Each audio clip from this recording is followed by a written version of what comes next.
Welcome to the Banker Lamp. Please enjoy the video. You begin by confirming storage and locating the audio you want. This avoids interruptions later. Open Settings, tap Sounds and Haptics, and pause. Don't change yet. If your tone is a custom file, make sure it's accessible in Files or importable into GarageBand because iOS requires M4R or creation through GarageBand. Once done, return to Sounds and Haptics. You're ready to either pick a built-in tone or prepare to import and assign a custom ringtone, so keep that file handy. You'll use GarageBand on the iPhone for the simplest path. Create a new song, import the audio, trim to 30 seconds or less. Because iOS enforces that, then export as ringtone via Share Ringtone.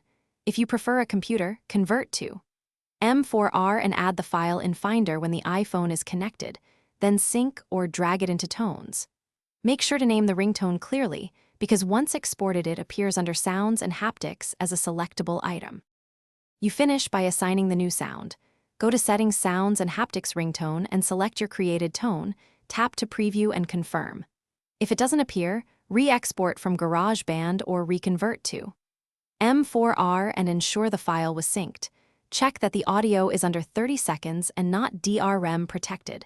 If problems persist, restart the iPhone and reconnect to your computer, because small sync or format issues are the usual culprits. Then try assigning again.